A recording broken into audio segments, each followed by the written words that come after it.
Cuando oyes hablar de una entrevista clínica, ¿piensas en algo como esto? Buenos días, señor Mollétez. Pase y siéntese. Buenos días, doctor. Bien, si le parece, vamos a empezar con la entrevista clínica. ¿Está preparado? Sí, cuando quiera. Pues vamos allá.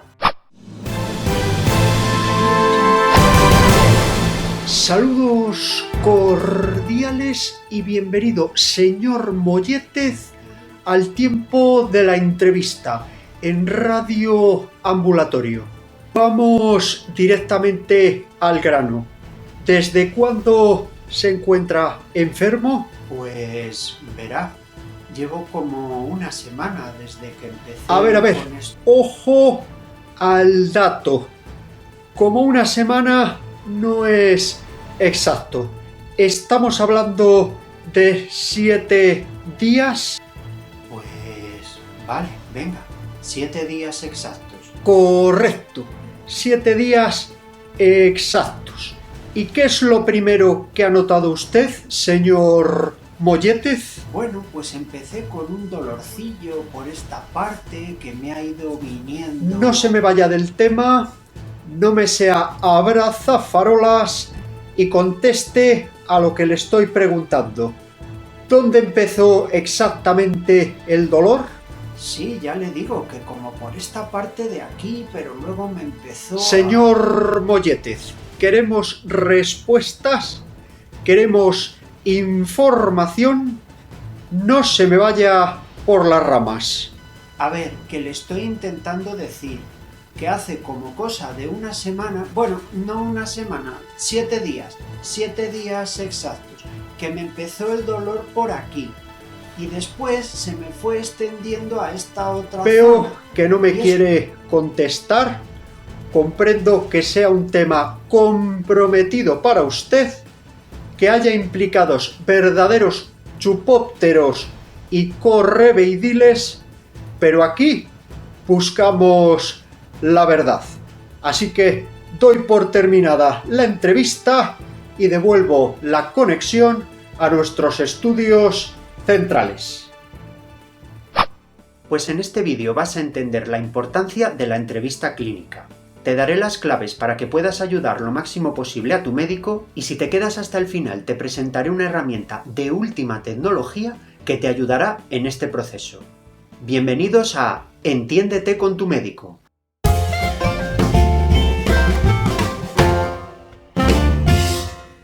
La entrevista clínica es, posiblemente, el acto médico más sencillo pero más importante de todos. Y a pesar de esa sencillez, porque no se trata más que de hablar, de mantener una conversación, no siempre resulta fácil hacerlo de manera correcta.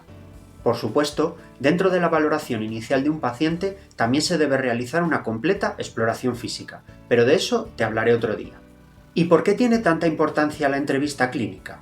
Pues porque va a ser la base, el cimiento sobre el que se asienta el resto del proceso médico.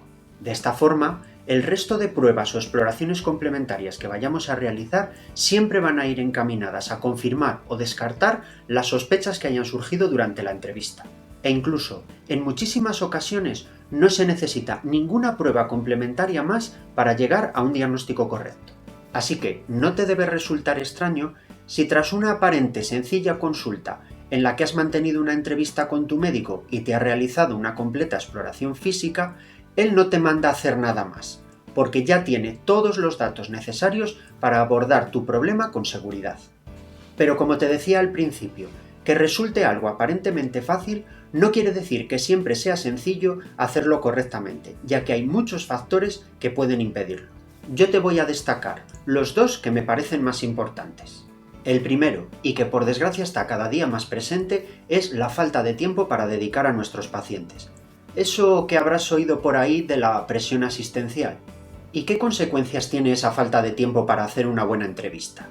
Pues que, como te decía antes, si no ponemos bien esas bases, esos cimientos que soportan el resto del proceso diagnóstico, este puede ser mucho más complicado. Por ejemplo, necesitaremos hacer más pruebas, o puede que mandemos a hacer pruebas realmente innecesarias, o incluso en el peor de los casos, que no seamos capaces de llegar a un diagnóstico correcto. Desgraciadamente, sobre este factor Poco podemos influir médicos y pacientes, salvo exigir a quienes corresponde que hagan lo posible por mejorarlo. El segundo problema que puede afectar a la entrevista clínica es algo de lo que ya te hablaba en el vídeo de presentación de este canal, y que de hecho es uno de los motivos principales de que lo haya puesto en marcha. Ese factor es el hecho de que médicos y pacientes hablemos lenguajes distintos. En algunas ocasiones los médicos hacemos preguntas a los pacientes con un lenguaje técnico que no son capaces de comprender. Así que las respuestas que obtenemos es posible que no se refieran exactamente a lo que estábamos preguntando. Así que ahí va, el primero de los consejos de hoy para ti. Nunca te quedes con dudas y no tengas vergüenza en decirle a tu médico que no has entendido lo que te está preguntando, antes de contestarle algo de lo que no estás seguro. Pero los problemas de lenguaje incomprensible no siempre vienen del lado del médico. De hecho, vamos a ver un ejemplo de ello. Buenos días, don Rogelio.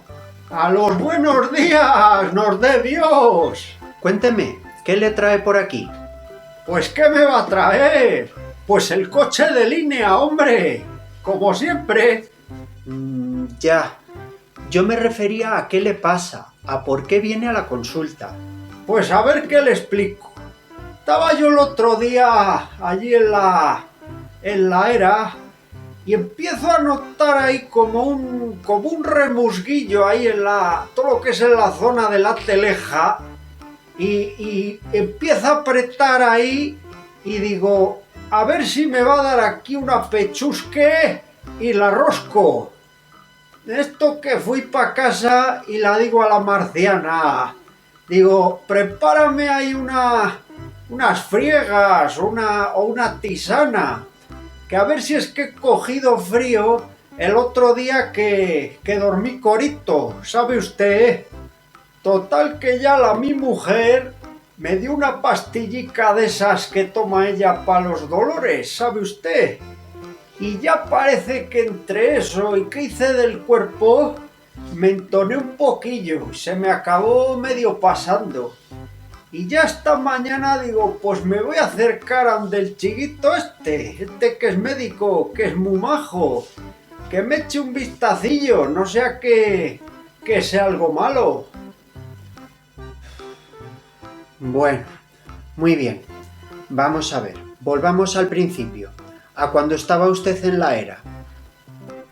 Como has podido comprobar, a veces tampoco es fácil para nosotros entender lo que les ocurre a nuestros pacientes. Por eso, a continuación, te voy a dar unos cuantos consejos para que logres encontrar la mejor manera posible de hacer entender a tu médico lo que realmente te ocurre. Primero, utiliza un lenguaje común, fácil de entender. Se trata de evitar lo que llamamos localismos, o sea, lo de en mi pueblo se dice así. Piensa que lo más probable es que tu médico no sea ni de la zona en la que vives o incluso ni siquiera de tu propio país. Así que ya que tenemos poco tiempo, vamos a empezar poniendo las cosas fáciles para todos. Segundo, utiliza todo lo posible el lenguaje gestual. Por ejemplo, si vas a describir un dolor, intenta señalar lo más exactamente posible la zona donde comienza. O si empieza en una zona y después se va a otra, intenta describir cómo es el recorrido. Fíjate si esto es importante para nosotros, que es muy diferente que te señales un dolor con la punta del dedo o con la palma de la mano.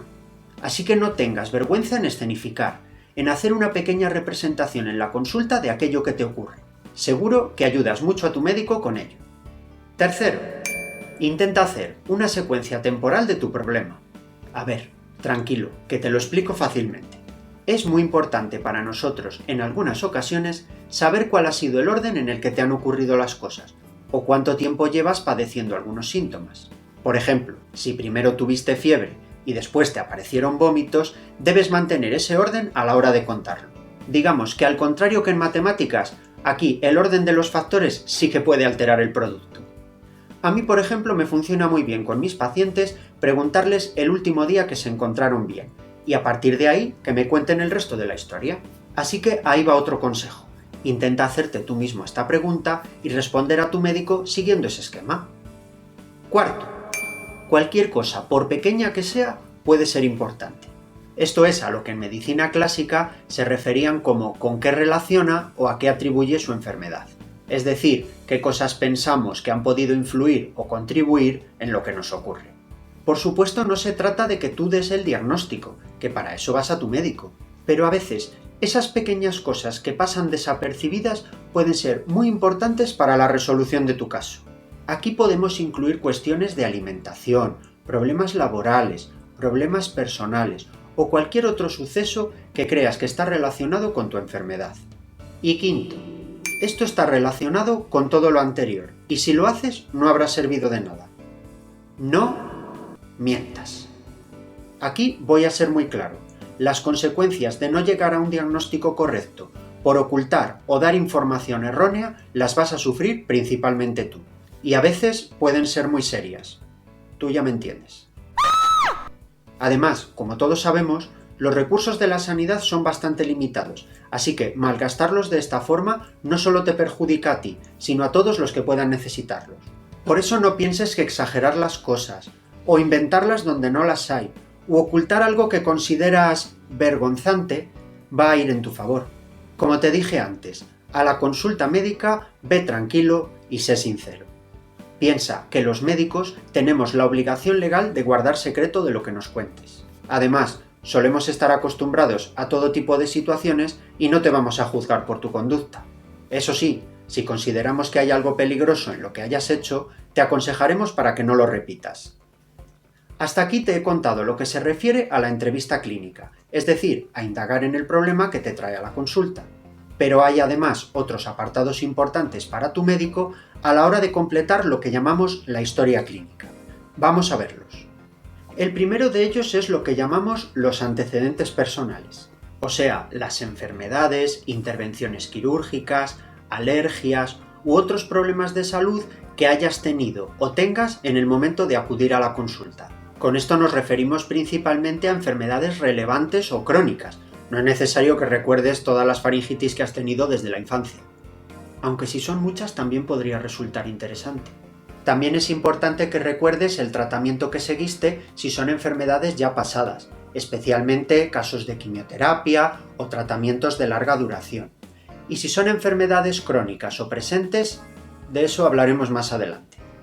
Es cierto que hoy en día la mayoría de hospitales y centros de salud están informatizados o guardan tu historia clínica en papel, pero nunca está de más, si acudes por primera vez a una nueva consulta, que lleves todos los informes que tengas disponibles.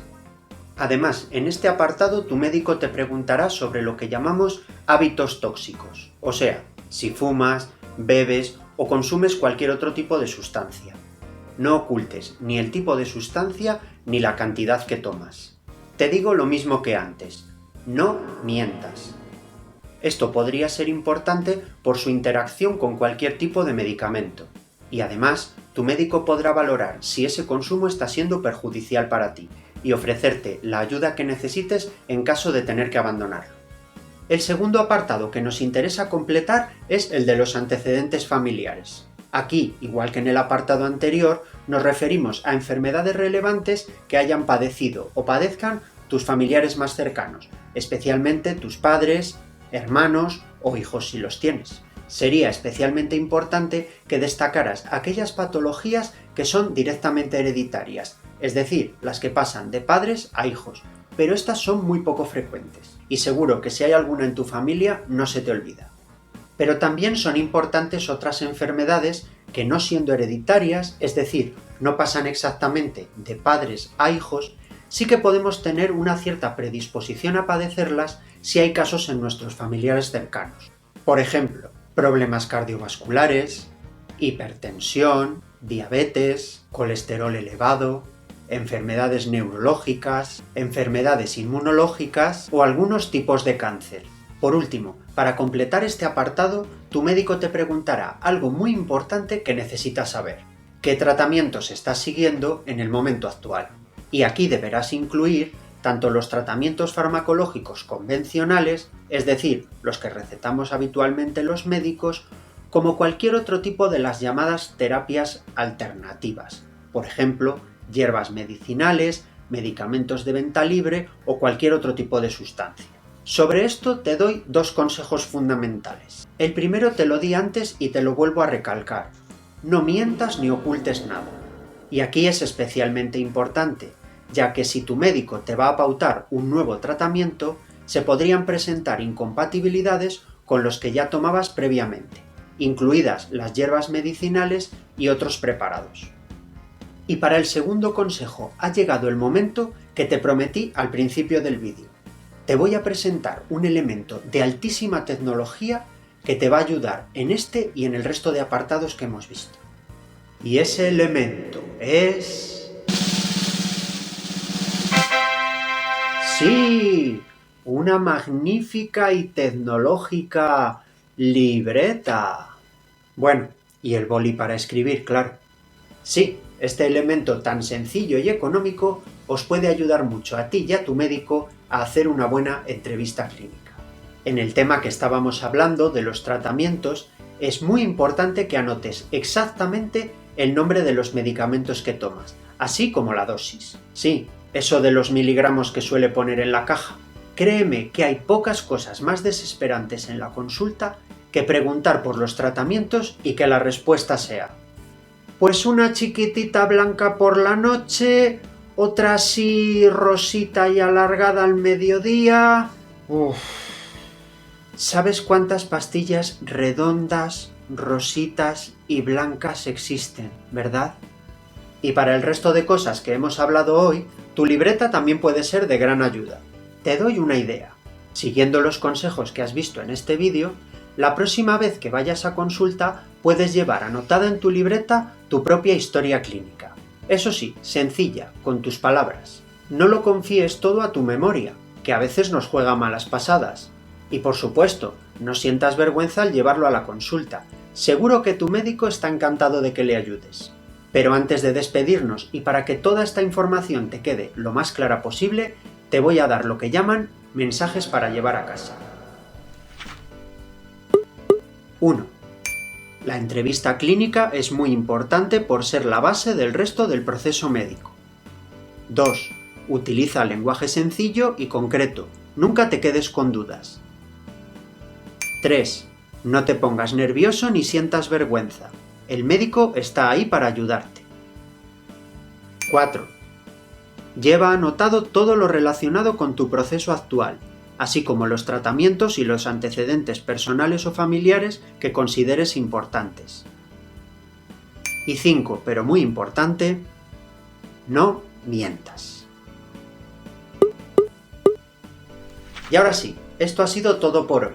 Espero que te sea de ayuda, que si te ha gustado me des un like y que no olvides suscribirte para no perderte el nuevo contenido. Ah, y por supuesto, déjame en los comentarios todas tus dudas y sugerencias. ¡Hasta pronto!